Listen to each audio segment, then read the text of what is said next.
Los demonios sueltos.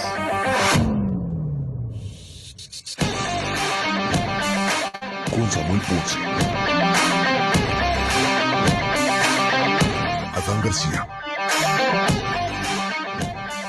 Francisco García David, Leo González, Carlos Monge. Los demonios sueltos. Muy buena tarde, un gusto saludarles en este su programa Los Demonios Sueltos, que transmitimos a través de la señal de Vox en el 103.3 de su FM y en las plataformas de cada uno de los compañeros que integramos Los Demonios. Le invito a que se quede con nosotros. Tenemos una entrevista que me parece será interesante para usted, para lo que viene y totalmente de lleno ya en el proceso electoral. Así es que quédese con nosotros. Ahorita le digo de quién se trata. Antes, vamos a saludar a los compañeros que sí vinieron. Déjeme también anticiparle que esta vez, por cuestiones de agenda de nuestro invitado, tuvimos que grabar la entrevista que le estamos transmitiendo en este lunes 16 de octubre. Pero nos acompaña el director de la agencia Cuadratín, Francisco García Davis. Mi estimado Paco, un gusto saludarte. Mi querido Carlitos, igualmente muy contento, muy agradecido con esta convocatoria a charlar con el invitado de lujo. ¿Estás extrañando a Samuel Ponce, que hoy no poco, está? Sí, un poco. ¿Y a Leo? Más todavía. ¿Más a Leo? Sí. Pobrecitos, son mis amigos. Bueno, ahí está, pues Paco extrañando a los dos compañeros ausentes, pero el que sí vino es Adán García y lo saludamos también con mucho gusto, el de la agencia Primera Plana. Mi estimado Adán, ¿cómo estás? Carlos, con el gusto de saludarte, de compartir contigo este espacio de debate, de análisis, de reflexión. También, por supuesto, al buen amigo Paco Davis, que siempre con su anfitrionía nos recibe en esta casa Cuadratín, e invitarlos a que participen también en esta dinámica que seguramente, como bien lo comentas, será interesante aquí con nuestro invitado. Tú sí extrañas sobre todo a Samuel, ¿no? Me siento un poco deprimido. Sí. Pero creo que lo puedo superar. Bueno, Adán superará a Samuel. Que es su padrino, Samuel, padrino de Adán. No, pero ya no, Adán, ¿o sí? No, pero no digas eso porque me vas a hacer comentar que es el compadre de Carlos, que no lo quiero decir, porque luego lo delato. Mejor vamos a los asuntos serios, a los asuntos formales. Bueno, ya le decíamos, tenemos un invitado, trae una trayectoria pues ya larga en el ambiente político. Fue dirigente en Michoacán de los profesores, tuvo un liderazgo ahí de muchos años, pasó también por la dirigencia del PRD, ha sido alcalde de la capital michoacana, legislador, en fin, toda una trayectoria, la del profesor Raúl Morón Orozco, hoy integrante también de las filas de Morena y muy cercano a la, pues, de todos conocidos ya, la candidata presidencial Claudia Sheinbaum. Así es que agradecemos que nos haya aceptado la invitación para dialogar hoy con todos nosotros al profesor Raúl Morón. ¿Cómo estás, profesor? Carlos, no, pues contento de estar aquí con ustedes y agradeciendo mucho la invitación. Paco, Adán, también gusto saludarlos. A ambos ya con algunos teníamos rato que no coincidíamos, pero contento de estar aquí y a la orden siempre. Un saludo para todas y todos. Comencemos este diálogo. ¿Cómo te sientes hoy al interior de Morena? Platicábamos aquí en días pasados cuando resulta ser Claudia Sheinbaum la ganadora en este formato que le han denominado ustedes defensora de la Cuarta Transformación. Para muchos otros la entendemos ya como la candidata presidencial, pero parecía, decía en específico yo, que se antojaba como que eras también, en el caso de Michoacán, el ganador dentro de esa contienda por la cercanía que te caracteriza con Claudia Sheinbaum o que se aprecia con Claudia Sheinbaum. ¿Te sientes el ganador de esta primera etapa de la contienda, digamos, federal en la búsqueda de la candidata presidencial? Bueno, yo particularmente me siento contento de estar participando y militando en la Cuarta Transformación en Morena. Yo creo que actualmente es el referente de izquierda que hay en el país, que hay en México, que encabeza el presidente Andrés Manuel. Obviamente en estos procesos que se viven hay mucha gente que participa, algunos más visibles, como fue el caso nuestro en Michoacán, que hace 1 año y medio empezamos nosotros a fortalecer o a construir la posibilidad de la victoria de la doctora Claudia Sheinbaum, con la fortuna de que nos invita a ser parte del equipo central en todo el país. Y en el camino aquí en Michoacán se fueron juntando varios liderazgos que abonaron mucho a esta victoria. Y bueno, finalmente hay una encuesta que nosotros registramos en agosto, antes de levantar la encuesta definitiva, donde la doctora aquí en Michoacán tiene una ventaja de 56 contra 21, de 25 puntos, 35 puntos de ventaja, que es algo muy significativo, muy importante, que es la mayor ventaja que tiene en el país, por cierto. Después está Aguascalientes, después el Estado de México, que es donde nosotros también tuvimos una presencia importante, pero yo particularmente me siento contento de haber contribuido de alguna manera a la victoria de la doctora, y pues claro que sí, cuando tú participas, Carlos, en un proyecto y es exitoso, pues nos da gusto a todas y a todos. Y contento también porque fue un procedimiento democrático que se dio en el país con 5 encuestas levantadas de 2,500 consultas domiciliarias, cada una de ellas, mitad hombres y mitad mujeres, y la fortuna de que, bueno, producto del trabajo, de que las 5 encuestas fueron ganadas por la doctora, y un proceso inédito en el país, porque regularmente las transiciones en la presidencia de la República tienen que ver con una decisión del presidente en turno. Pero de las caras de los grupos que hay en Morena, en Michoacán, ¿te sientes de los ganadores? ¿Todos ganaron? ¿Cómo lo ves tú? Bueno, nosotros empezamos este proceso, encabezamos este proceso desde hace 1 año y medio, y en el camino se fueron juntando varios. O sea, muchos ven en nosotros el equipo que empezó a fortalecer la posibilidad de la doctora, y la suma de los demás compañeros seguramente contribuye, pero en la percepción de la gente en gran medida sí está como que nosotros fuimos los que contribuimos de manera más significativa para el triunfo de la doctora en Michoacán. Paco. Sí, y es evidente, profesor, de que si has estado participando en este proyecto hoy ganador, si bien se te ubica como el más viejo en este contexto de la búsqueda de la propuesta presidencial de Morena, veo dos puntos interesantes. Por un lado, como que estás nuevamente picando piedra. Este proceso tú ya debiste haberlo vivido o ya lo viviste, porque en tu legítima trayectoria y aspiración política, pues buscabas algún espacio, ya lo habías tenido, y por razones diversas no se concretó. Ahora nuevamente estás formado, nuevamente estás participando, seguramente para aspirar al Senado y posteriormente a lo que siga. En este contexto, yo coincido con Carlos, contigo mismo, a ti se te ve como el gran ganador, el superganón, pero a la vez no hay cierta preocupación, profesor, de que como que pasó tu momento, como que va a ser más difícil, sobre todo ahora que lamentablemente, porque así se aprecia afuera, no coincides tú políticamente, conceptualmente y en el quehacer, en el día a día, con el gobierno de Alfredo Ramírez Bedoya. Es decir, cómo ves tu realidad, profesor, con tu pasado inmediato y el momento en el que estás viviendo? Y por el otro lado, el tema que tiene que ver con pues estos movimientos que ya hay al interior de Morena, de manera evidente, que ya hay otros prospectos que están al parecer más adelantados que tú, que han traído más posicionamiento, más exposición. Sumando estos dos puntos, ¿cómo te ubicas? ¿Cómo procesas las cosas, profe?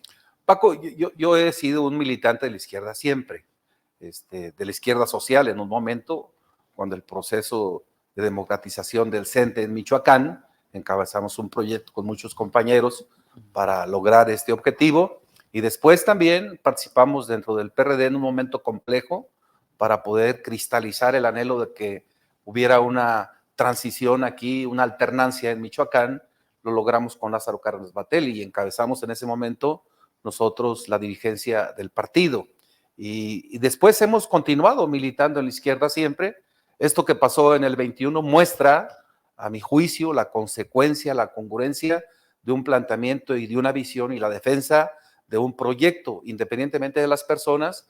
Nosotros, después de que lo que pasó, seguimos colaborando, contribuyendo y fortaleciendo la posibilidad de que se ganara aquí en Michoacán con Morena, y lo logramos. Entonces, eso yo creo que está en la mente de todas y todos. Y posteriormente continuamos.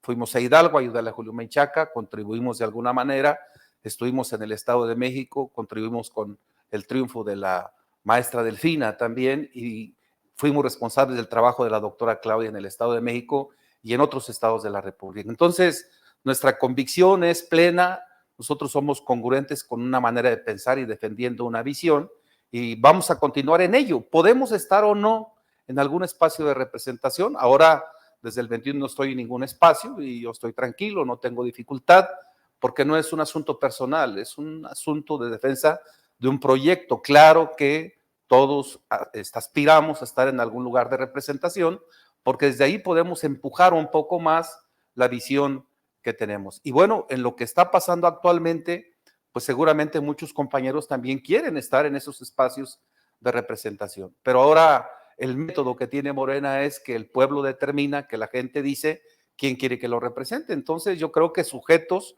a ese escrutinio estamos y si ojalá que los procesos que se dan para la determinación de los espacios en el 24, de las diferentes representaciones que están en juego, jueguen o tengan el mismo destino que tuvo el evento nacional, el proceso nacional, donde surge la doctora Claudia como nuestra coordinadora nacional en defensa de la 4T. Si eso se da así y la gente tiene una determinación, la que esta sea, pues yo voy a respetar esa determinación. Si a juicio de la gente cree que nosotros podemos estar representando a Michoacán, pues lo aceptaremos. Y si cree que otro compañero o compañera es la que debe estar al frente, también lo vamos a aceptar. Entonces, no hay fijaciones personales, Paco, y eso me parece que está demostrado ya de manera objetiva por lo que pasó en el 21. Seguimos trabajando y vamos a seguir trabajando para fortalecer esta visión de país en el que creemos, seguramente en contraste con otros compañeros y compañeras habitantes michoacanos, mexicanos, que no creen y que defienden otra visión y que nos merecen todo el respeto del mundo, porque las dos partes son fundamentales en un país. Es importante la gente que esté en el poder, pero también es importante la oposición, y una oposición seria, responsable, que obligue, que force a que las determinaciones tengan equilibrio en cualquier país, en un estado o en un municipio. ¿Es la senaduría o puede ser una diputación federal, una diputación local, alguna otra área, profe? Bueno, pues nosotros tenemos idea de representar a Michoacán en ese espacio. Profe, preguntarte, a partir de que cuando se registra, digamos, una derrota electoral, que en tu caso ni siquiera te permitieron participar en la campaña, te eliminaron en el proceso previo, pero al final de cuentas, un objetivo que no se logra. Muchos políticos, muchos aspirantes quedan en esas etapas, finalmente se difuminan, ya no aparecen, ya no figuran. Hoy las nuevas determinaciones y procesos que ha habido en los partidos políticos han movido mucho las fichas y te han colocado otra vez ahí en el reflector. ¿Sigue en tu ánimo buscar de aquí en adelante trabajar para ser candidato nuevamente, buscar ser candidato a la gubernatura en el 2027? Y si ese objetivo pasa por la aduana de llegar al Senado de la República, ¿ves condiciones para poder competir para ser senador? Bueno, yo te digo que la política, Adán, son circunstancias, ¿sí? Y son circunstancias las que determinan incluso que uno esté al frente o esté no al frente de un proyecto. Las circunstancias nos llevaron a nosotros a estar ahí. Yo salí de ese proceso con buen sabor de boca porque finalmente la ventaja que llevábamos antes de que nos bajaran era importante, que me parece que ya prácticamente estaba definido. Costó mucho trabajo lo otro y yo creo que en la mente de todos está que hubo una dificultad grave para poder hacer que Morena triunfara en Michoacán, pero finalmente lo hicimos. Entonces yo no tengo mal sabor de boca por la experiencia del 21, al contrario, me parece que mostramos de qué estamos hechos y posteriormente hemos continuado fortaleciendo este proyecto de Morena. Entonces, ahora, yo creo que todos los que participamos en política queremos o tenemos la aspiración de representar a nuestro municipio, a nuestro estado y a nuestro país en algún momento. Entonces, sí hay idea de trabajar y eso estamos haciendo, trabajar para que la gente nos tenga presentes y también tengamos la posibilidad de representar a Michoacán en este caso del 24 que se presenta y posteriormente, pero no es una fijación personal, reitero, no es tampoco necesario que se gane esta etapa para ganar la otra, cada elección tiene características diferentes y podemos estar presentes ahora o no estar y sí estar presentes después, o podemos estar presentes después y no estar presentes ahora, o sea, no es estrictamente necesario que pases una aduana para llegar a la otra. Las elecciones son diferentes y las circunstancias que rodean cada elección también son diferentes y depende de ellas que podamos estar en un lugar o en otro. Entonces, pero aspiraciones, obviamente, pues todos los que estamos en política estamos con esa posibilidad y luchamos para ello. No hay fijaciones personales, pero sí hay equipos que actúan, que interactúan en todo el estado y en este caso estamos haciendo un equipo importante en Michoacán que seguramente nos va a permitir estar en la contienda. Comentabas que Morena ha apostado para, a través de las encuestas, definir sus candidaturas. En el caso de Michoacán, ¿cómo estás tú parado? ¿Tienes algunas mediciones internas que te permitan vislumbrar, pulsar, calibrar? ¿Cómo estás tú frente a figuras como Torres Piña, que también ya abiertamente están realizando tareas políticas de cara a estos objetivos electorales? Acaba de renunciar también la propia Juliana Bugarini, que posiblemente, no me consta, no lo ha dicho abiertamente, pero posiblemente esté también en esa misma ruta. Y con otros actores, Leonel Godoy, el mismo Leonel Godoy, la propia Fabiola Alanís. ¿Cómo te encuentras o cómo te sientes frente a ellos? Yo particularmente no he hecho ninguna medición, o sea, no la he hecho. He conocido mediciones que se hacen a nivel nacional donde no estamos mal ubicados, estamos bien. He conocido mediciones también que aquí han hecho seguramente los compañeros que tienen interés en participar en esta contienda y también no estamos mal. En algunas aparecemos, en las que conozco a nivel nacional en primer lugar, en las que he conocido aquí las locales en segundo lugar, cerca del primer lugar, muy cerca del primer lugar, pero finalmente la definición última está en la medición y en el procedimiento que hace Morena, que hace el partido, o quien defina que haga las mediciones en Michoacán. Entonces yo creo que hay que atenernos a esa última medición. Sí hacemos mediciones y vamos a hacer una pronto, para ver más o menos cómo partimos, una que no sepan que la mandamos a hacer nosotros, porque las casas encuestadoras luego cuando se enteran que uno hace, un poco favorecen a quien las hace, pero la idea es que no sepan quién la manda a hacer para que sea muy objetiva y no sirva, porque las encuestas para eso sirven, para afinar la estrategia que permita construir una victoria. Entonces vamos a continuar en esta ruta. Yo creo que en este momento no estamos mal.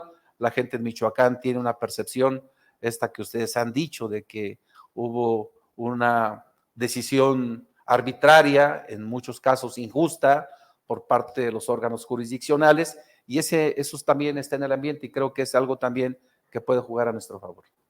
Profesor, hace algunas semanas te quejabas amargamente junto con Leonel Godoy y Fidel Calderón Torreblanca porque no veían piso parejo, evidenciaron, denunciaron que el gobernador Alfredo Ramírez Bedoya estaba evidentemente impulsando a Carlos Torres Piña, se tapizó prácticamente Michoacán con la imagen del ex entonces secretario de gobierno. Primero te preguntaría, ¿ya consideras que hay piso parejo?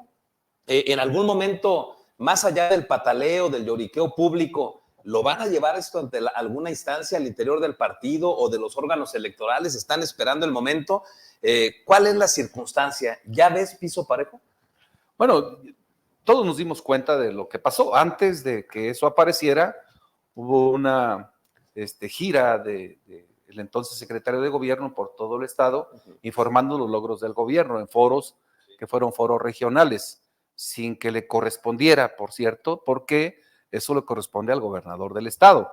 Hace tiempo, en su momento, Leonel Godoy hizo una gira similar, informando los logros de su gobierno, pero fue él, el gobernador, el titular, el que hace este ejercicio. Después aparecieron todos esos espectaculares en todo el estado, luego empezaron a aparecer bardas por todas partes y la verdad es que pues a nosotros nos pareció equitativo que eso estuviera pasando porque ni había convocatoria, no hay convocatoria ni nada.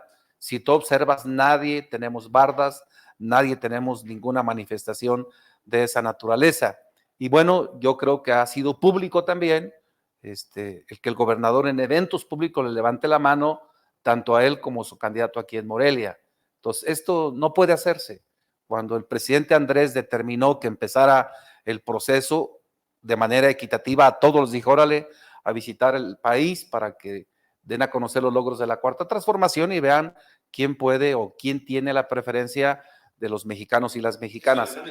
Aquí no, aquí fue nada más a una persona, no fue a todos a los que se nos impulsó, se nos dijo que empezáramos a recorrer el Estado. Entonces, yo creo que hubo inequidad en esos momentos. A mi juicio, todavía hay un sector importante del gobierno que respalda la posibilidad de Carlos. También están en su derecho, Carlos. Lo cuestionable es que utilice recursos públicos para hacer este trabajo, para hacer todo esto que han hecho. Eso es lo cuestionable, y que no afronten la realidad tal cual, porque luego dijeron que no sabían quién había hecho o puesto o colocado estos espectaculares, como si todos fuéramos ingenuos, que no sabían quién estaba haciendo las bardas, como si se hicieran solas, etcétera, etcétera. Y la verdad, pues hacerse cargo de lo que uno hace, yo creo que es importante. Entonces, yo creo, tenemos un expediente con todo documentado.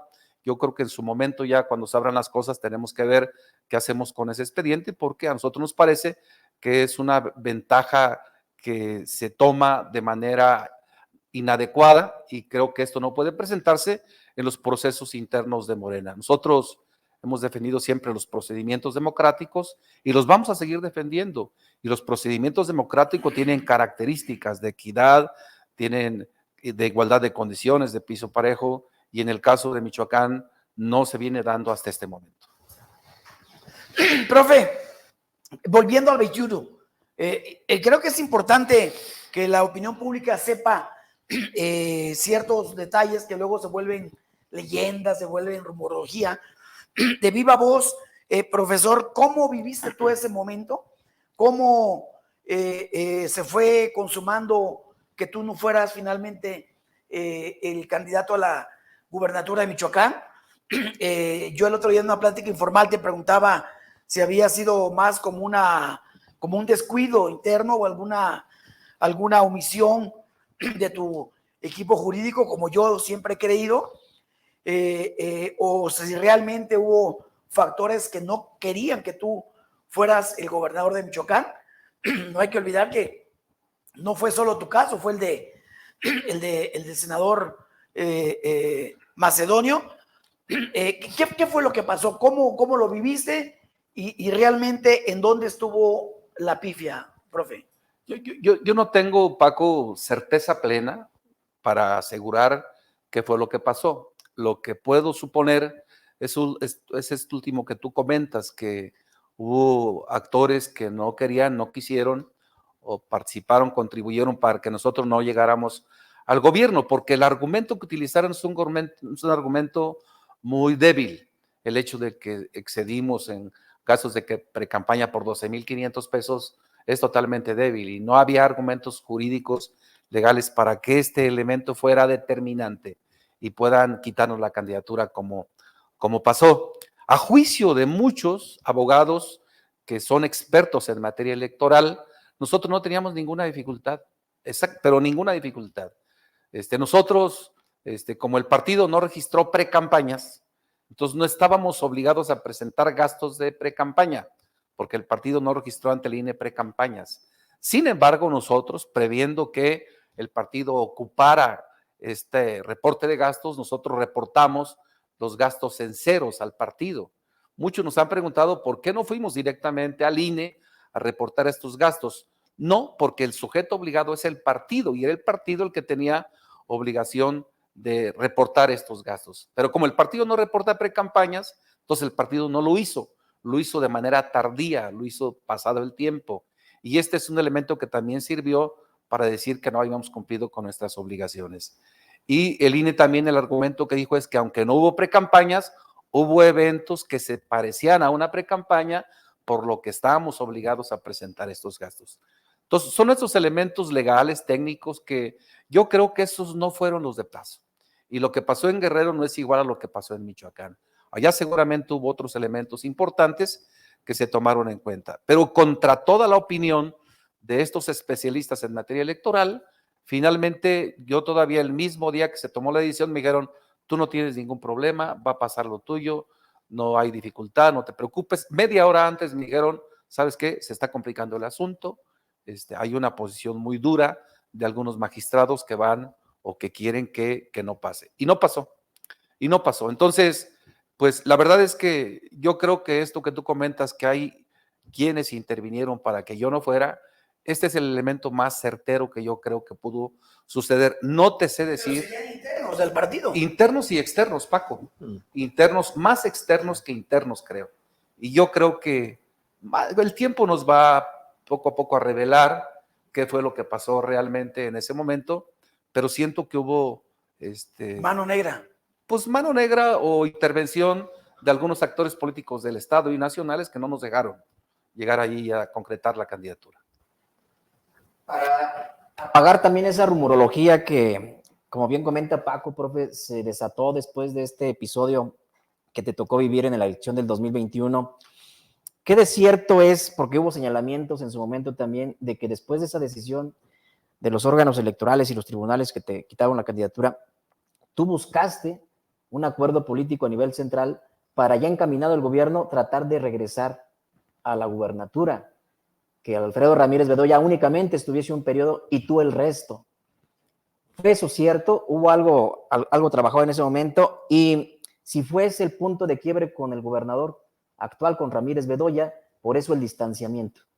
Antes, Adán, se rumoró mucho que ustedes se acuerdan que hubo algunos municipios que anularon las casillas, sobre todo en la zona de Tierra Caliente, y obviamente había riesgos de que se cayera de manera importante la elección. En ese tiempo también rumoraban mucho que nosotros estábamos detrás de esa caída de esas casillas y que también estábamos allá empujando para que se anulara la elección.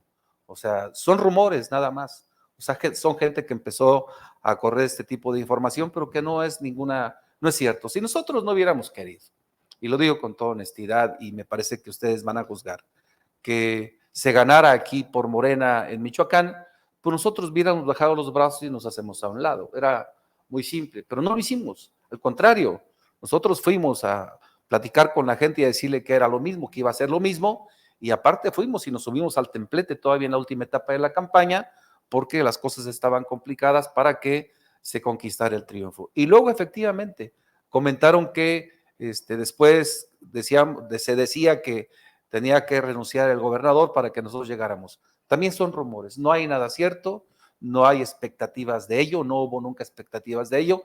Al contrario, nosotros queremos que le vaya bien al gobierno y que continúe y dé resultados, que la gente esté contenta con un gobierno de la Cuarta Transformación en Michoacán. ¿En qué basarías tú las condiciones para que se restableciera ese diálogo y ese acercamiento que había antes con Alfredo Ramírez Bedoya? Yo digo que el gobierno y los gobernadores toman sus decisiones. La gente se sintió ofendida un tanto por lo que pasó en la toma de protesta del gobernador, que es público, o sea, no estoy descubriendo nada, donde no nos mencionan a nosotros en la calidad que teníamos de delegados nacionales en funciones de presidente, y sobre todo por el trabajo que hicimos para construir la victoria. No hubo un reconocimiento elemental, ni siquiera una mención, bueno, ni siquiera un lugar donde nosotros nos sentáramos para estar presentes en el evento, aunque ahí estuvimos y aguantamos todo ello, pero después de ello, pues, la gente del equipo nuestro tuvo una molestia muy grande y siento que eso es lo que hace que un poco haya distancia con el gobernador, pero pues hemos sido respetuosos del gobernador, prácticamente no opinamos del gobierno y no queremos opinar. Ojalá, le puse 6.5, pero acababan ellos de sacar una encuesta, el gobierno, donde tenía el 65% de aceptación. Lo único que hice fue replicar los resultados de esa encuesta. Profe, ¿cuál es la actualización? No sé, eso no he visto números, Paco, pero lo que he visto, Carlos, perdón, pero lo que he visto es que incluso él tiene mayor presencia aquí en el estado que el presidente de la República. Y entiendo que el porcentaje que tiene de aceptación es del 56%. Entonces, si antes era el 6.5, pues ahora debe ser el 5.6. De acuerdo a sus números, ni siquiera son míos. Estoy replicando nada más lo que he visto ahí en los números que ellos hacen públicos. Bueno, con esta evaluación del 5.6 del profesor Raúl Morón al gobierno de Alfredo Ramírez, déjenos hacer una breve pausa y regresamos para continuar con este diálogo. Somos los demonios sueltos. Los demonios sueltos.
Los demonios sueltos.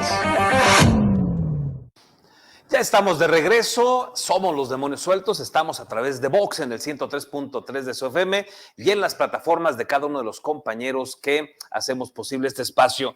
Para retomar este tema que empezó Adán, profe, de cara al 2024, mucho se maneja la necesidad de llegar unidos. Hoy me queda claro, por lo menos en mi percepción, que no hay unidad en Morena, Michoacán, digamos. ¿Ves posibilidades reales de que en algún momento se pueda construir esa unidad cuando pues es evidente, digamos, la polarización que prevalece entre Alfredo Ramírez Bedoya por un lado y Raúl Morón por otro, y las bases o los seguidores que cada uno tiene? ¿Ves posible la unidad en algún momento? No siempre es posible, Paco. La unidad es un valor fundamental para enfrentar a nuestros adversarios. Hay que ver cómo se construye la unidad, porque no tiene que ver con que el discurso permanente sea que vamos a la unidad o que estamos unidos, o con que se griten consignas de unidad y esta baje ahí ya se concluya o se construya la unidad. La unidad tiene que construirse y se construye desde abajo con voluntades expresas.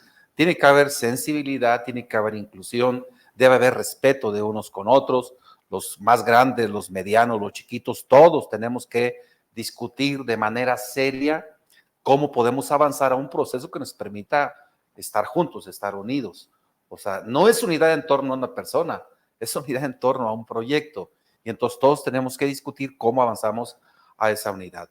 No hay espacios ahora de reflexión, con toda franqueza les digo, donde podamos construir eso.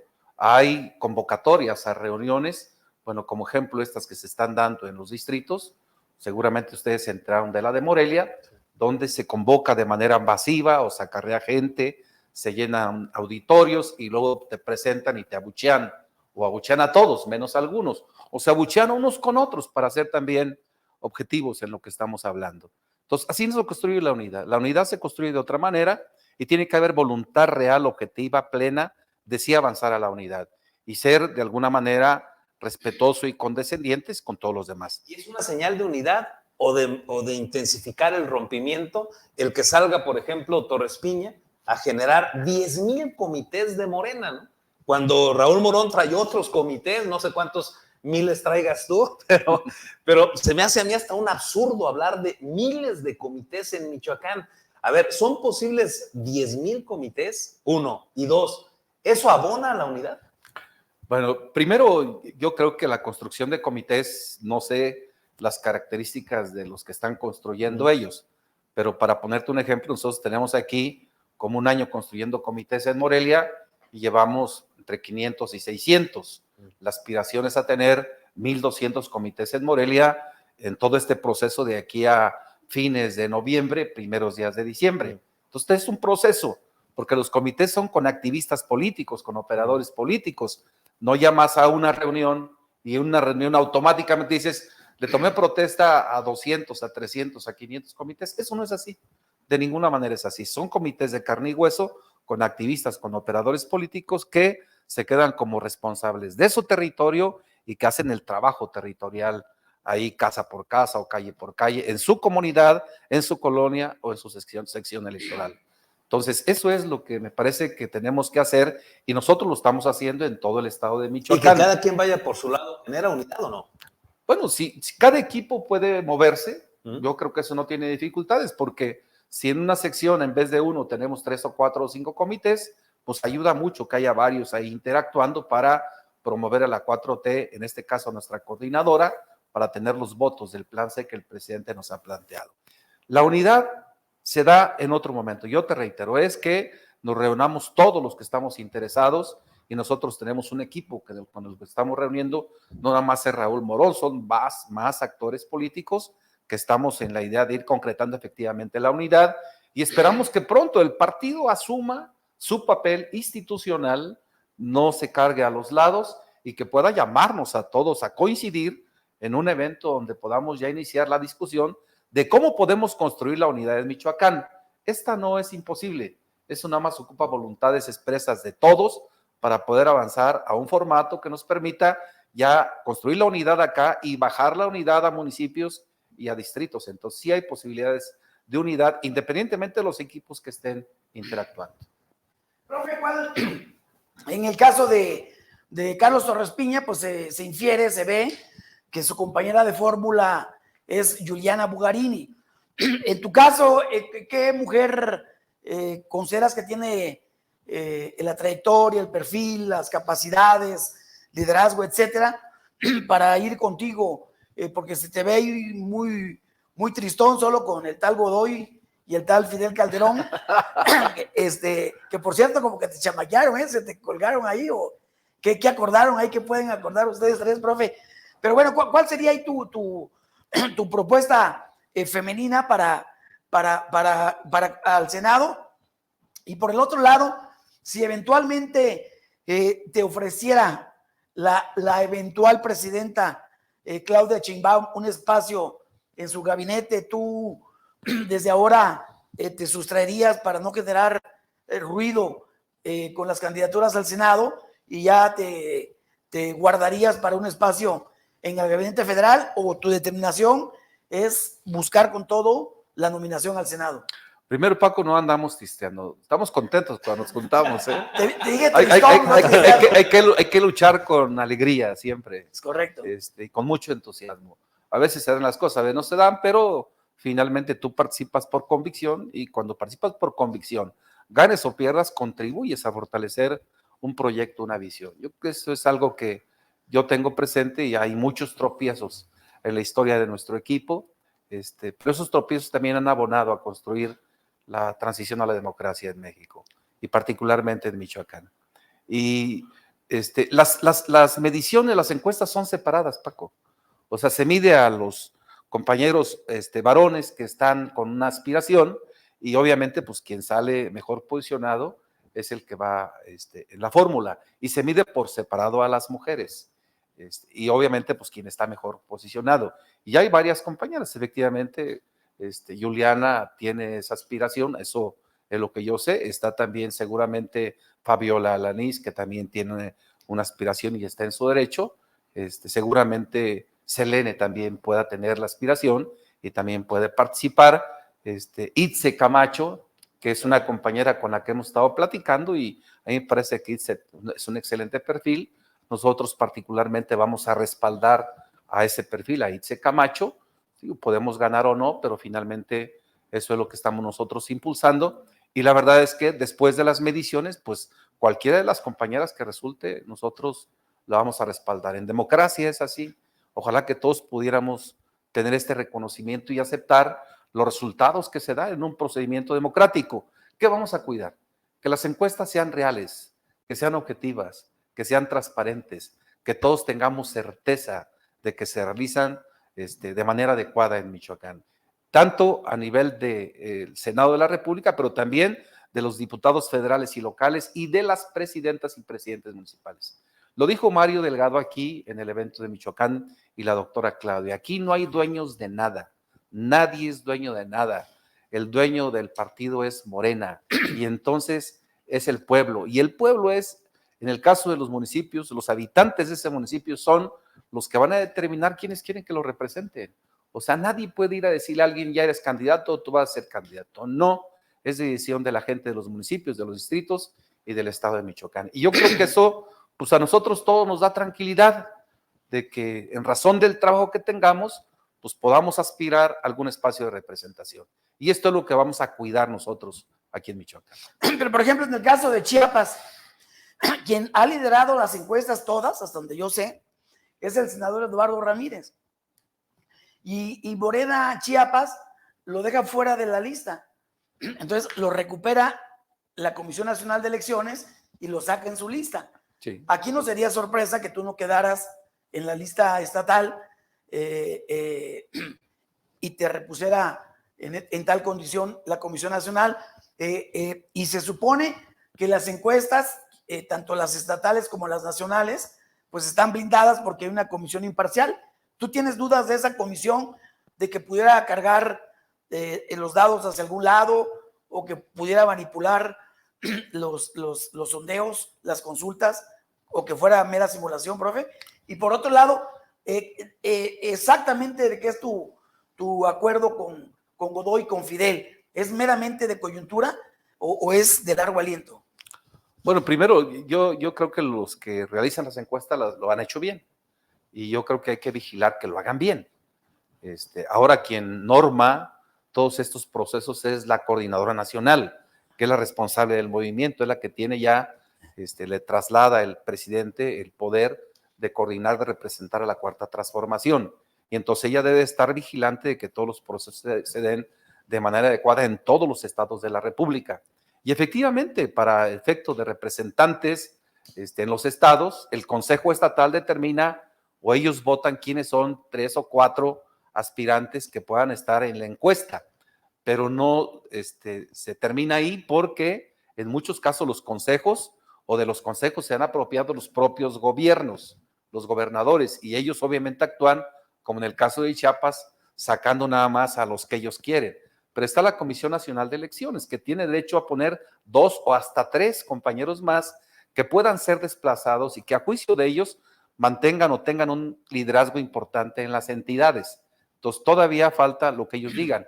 Y puede correr la misma suerte los municipios más importantes, Paco, que puedan determinar aquí que entre 1, 2 o 3 que estén alineados con una posición mayoritaria del Consejo Estatal, pero la Comisión Nacional de Elecciones tiene que tener un diagnóstico político para determinar quiénes más puedan incluirse en las mediciones de las encuestas. Y pues estamos armando un bloque, efectivamente, el maestro Leonel, el doctor Leonel ahora, Fidel Calderón, está también ya con nosotros Barragán también, y estamos viendo más compañeros, algunos no dirigentes políticos visibles, pero que son dirigentes de organizaciones sociales, de sindicatos, liderazgos regionales que se están juntando a este equipo porque ellos también quieren pues respetar la voluntad de la gente, o sea, no que haya designaciones desde acá para X o Y actores políticos de municipios y de distritos, sino que la gente pueda, o que obedezcamos o que atendamos el procedimiento, el método interno de Morena, que es la encuesta. Y ese es nada más lo que estamos planteando, no planteamos otra cosa, ni estamos en contra de nadie, estamos defendiendo un procedimiento democrático que hemos defendido toda la vida para la toma de decisiones. Oye, profe, aprovechando el tema que plantea Paco, ¿de veras se puede confiar en las encuestas de Morena? A ver, cuando tú quedas como candidato a gobernador de Michoacán, se quejó amargamente Cristóbal Arias porque dijo que la encuesta había estado cuchareada, que él tenía elementos para decir que él era el ganador de esas encuestas, y tan se enojó que se fue a competir por otro partido político. Después su candidatura ya fue un desastre, pero en su momento se quejó por eso. Luego vino en ese mismo periodo la elección del candidato a la presidencia municipal de Morelia, que recayó en Iván Pérez Negrón.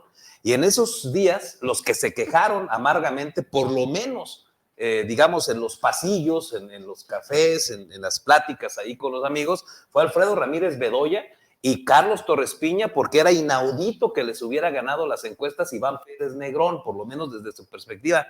Con estos antecedentes en Michoacán, ¿realmente se puede confiar en las encuestas de Morena? ¿O es que tú tienes ahí tus vínculos muy cercanos con Claudia Sheinbaum y eso te pone en la posibilidad de que la cuchareada vaya a tu favor? No. Yo creo que, o sea, tú tienes que dar lo que pides, Carlos, si no eres equitativo y no eres justo. Yo pido claridad, pido transparencia, también doy claridad y transparencia. Y pides certeza de que las cosas se realicen de manera adecuada y también tú tienes que dar certeza. Entonces, independientemente de la cercanía que nos atribuyen con la doctora, o sea, finalmente el partido se hizo cargo del procedimiento interno en el 21. Ahora, aparte del partido, está la Coordinadora Nacional, que es la responsable del actuar político de todos en el país. Ahí está la confianza. O sea, que es la doctora la que va a estar atenta a los procedimientos internos. Y yo creo que como ella es producto de un procedimiento de esta naturaleza, no va a permitir que haya desviaciones en las encuestas y seguramente tomará previsiones para que las encuestas de los estados, estas que se están dando con los 9 estados que van a cambiar gobernador y gobernadora, pues puedan darse también de manera transparente. Y luego las 32 entidades del Senado, y luego los 300 distritos federales, y luego los distritos locales y los municipios. Entonces, yo confío en la doctora, en su equipo y en ver que esté atenta a que los procedimientos sean procedimientos adecuados. Porque en el 21 sí hubo dudas, Carlos, dudas razonables por lo que pasó. En el caso nuestro, bueno, pues nosotros no nos medimos nunca, no nos medía nunca, por eso el compañero siempre apareció en los primeros lugares, pero hubo un momento en que aparecimos nosotros en el escenario y empezaron las mediciones. Y la ventaja fue importante, por cierto, no fue de un dígito, fue de 2 dígitos, lo que nos dieron a conocer allá nosotros, y el partido incluso ahí dudaba de darla a conocer, forzamos mucho para que nos dieran a conocer, fuimos los últimos enterados en que habíamos ganado, junto con Guerrero y con Sinaloa, si no mal recuerdo, pero finalmente la ventaja fue importante para con el senador. Y ya después hemos platicado con el senador cosas, pero finalmente eso fue en ese momento. Profe, en los escenarios futuristas, en el caso de que ganara Claudia Sheinbaum, que no se dieran las cosas para que tú fueras senador de la República, ¿te gustaría, te ves como subsecretario de Educación? Porque también se ha mencionado en esa rumorología la posibilidad de que tú puedas estar en el gabinete federal. ¿Pero por qué subsecretario, Dan? ¿O secretario? Bueno, esas decisiones le tocan a la doctora. Yo creo que la doctora, porque a juicio mío la doctora es ya presidenta, digo, a lo mejor no coincidimos, pero creo que los adversarios están con muchos problemas para enfrentar y los números que nos presentan las encuestas les dan en general o en promedio un poco más de 30 puntos de ventaja. Entonces, a juicio mío es muy difícil que esta ventaja se supere y creo que se México va a Elige fortalecer. le dio nada más 11 de ventaja. Pero tiene características México Elige. Hay uno de los patrocinadores, de los dueños de México Elige que está trabajando con ella. Y la del Universal Entonces, que le dio a tiene Claudia dificultades. Sheinbaum, pues también la hija del dueño está con Claudia Sheinbaum. Pero ¿no? hay otras que no tienen esas Nasib características. Taleb le dio 11 puntos también. Hay unas que no tienen esas características. Bueno, pero bueno, finalmente, a mi juicio, yo creo que Claudia Va a ganar. va a ganar. Y en este ganar, bueno, pues ella tiene que estar ya pensando tanto en lo que va a hacer, qué es el segundo piso que ha dicho, qué significa el segundo piso en el tema social, en el tema económico, en todos los temas. Y obviamente en de estas decisiones, pues tiene que ver a hombres y mujeres que tengan perfil y que puedan ayudar a concretar los objetivos, la visión que tiene el gobierno que ella va a encabezar. Entonces, pues ella nos ha dicho a todos que somos un equipo y que vamos a estar todos, que no tengamos dificultades, que todos van a ser tomados en cuenta, los que hemos estado en este proceso que acaba de pasar, pero ya decir ahí tú vas a estar acá o acá o acá, eso es una decisión de ella. Entonces, pues nosotros esperamos, vamos a meternos nosotros a esta encomienda que tenemos aquí en Michoacán y ya lo que resulte o lo que no resulte, pues ya después lo vamos a ir procesando. Entonces, pues sí es atractivo estar también en un proyecto de esta naturaleza, pero tampoco es una fijación. Profe, ¿has sabido tu gusto por el fútbol? De hecho, en lo personal, recuerdo haberte visto jugando en el Independiente en aquellos años de los 90, si mal no recuerdo, Sí. en primeras especiales, eras el centro delantero, ibas por arriba, ibas por abajo, eras el goleador del equipo.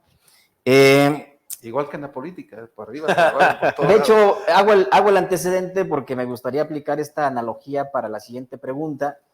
¿Cuáles son los saldos que ves del gobierno de la República, del gobierno que encabeza Andrés Manuel López Obrador, en el caso específico del combate al crimen organizado?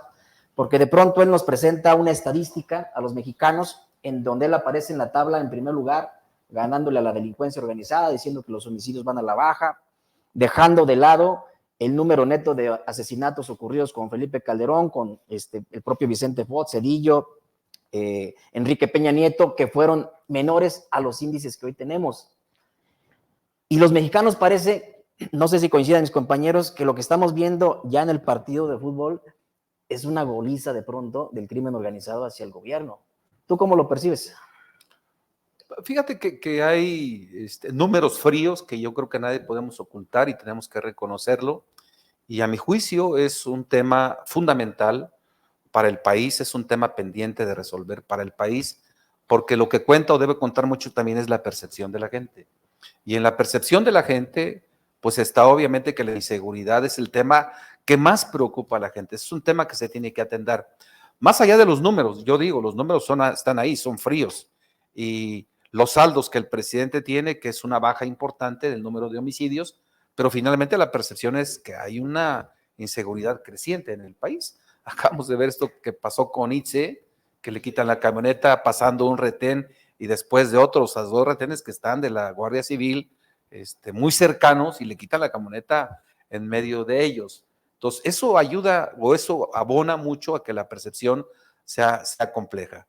Entonces, es cierto también que el crimen organizado está presente prácticamente en todo el país, en todas las entidades, y me parece que es un tema a resolver. O sea, yo creo que la estrategia del presidente de abrazos y no balazos es una estrategia diferente a la otra estrategia de guerra que se venía impulsando con los gobiernos pasados.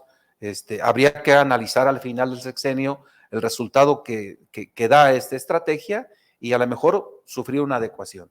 Dentro de esta estrategia de abrazos y no balazos, yo destaco el tema que pasó en la Ciudad de México, porque la Ciudad de México, con esta estrategia también nacional y con la responsabilidad del gobierno de la doctora Claudia, bajó de manera importante, casi un 50%, los índices delictivos en la Ciudad de México, de todos los delitos que son más importantes o que la gente tiene más preocupaciones. Entonces yo digo que dentro de la estrategia hay matices también y responsabilidades que están en estados y municipios que creo que es algo que también tiene que atenderse. Entonces, reconocer que es un tema pendiente, importante, que es el principal tema a mi juicio que tiene que resolver el próximo gobierno, no sé si con la misma o con otra, es algo que hay que discutirlo, pero junto con ello también, pues el tema social, el tema del medio ambiente, el tema del agua.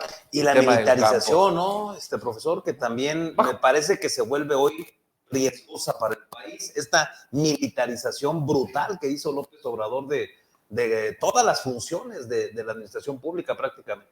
Es junto con el tema de seguridad, me parece una parte, y otra parte tiene que ver con las responsabilidades o tareas que se les ha dado de infraestructura también al ejército, a Marina, etcétera, y creo que son temas que se tienen que resolver. Finalmente es el sello.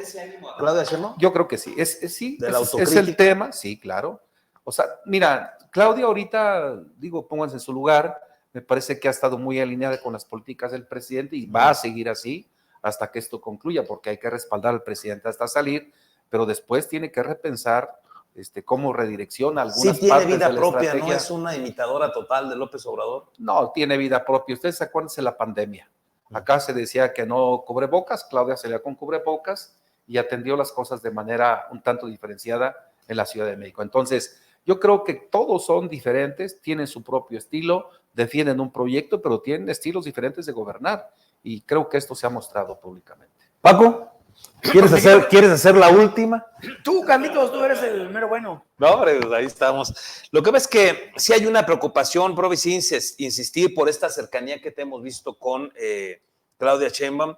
Me parece que sí hay una preocupación en un grupo poblacional importante por esto que ya planteaba Adán, cuál pueda ser la estrategia en materia de seguridad, también cuál pueda ser la separación con el ejército y por lo pronto también que haya mayor transparencia. Este gobierno también se caracteriza por la opacidad y por la adjudicación directa de cualquier cantidad de obra pública, que es otra de las grandes promesas incumplidas de López Obrador. Por ello, la pregunta de si efectivamente podrá gobernar Claudia Sheinbaum y no la ves como un títere de López Obrador, que es una, me parece, de las críticas más rudas que se le hacen a Claudia Sheinbaum.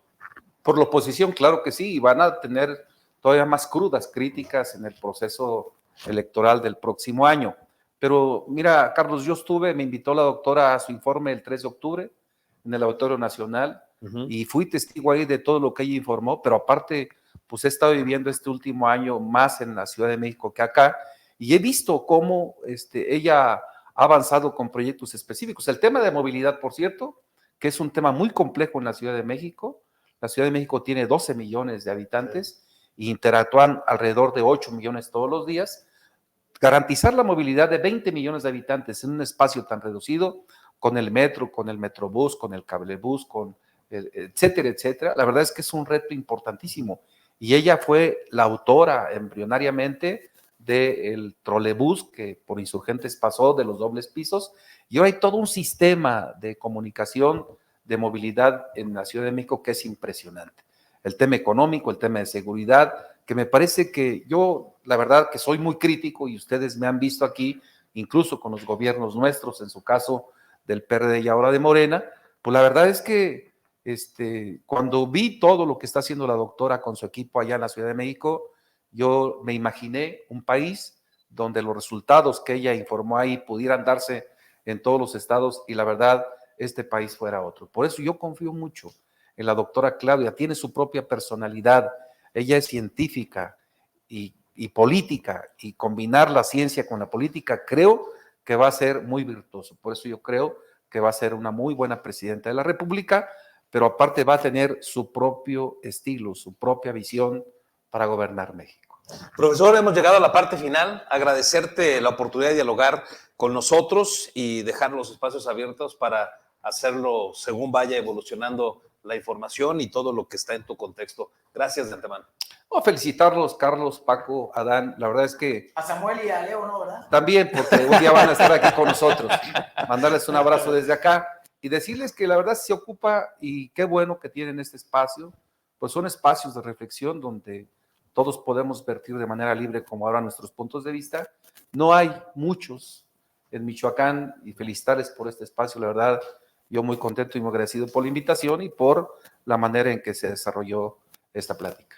Gracias nuevamente al profesor. Adán, Gracias, Carlos. Gracias, profesor. Paquito. Paquito. Gracias, un gusto estar con ustedes. Buenas tardes.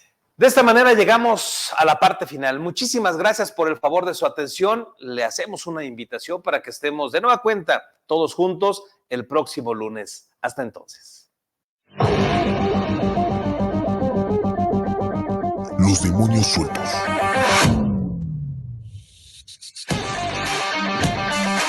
Con Samuel Ponce, Adán García, Francisco García Gabe, Leo González, Carlos Monge. Los demonios sueltos.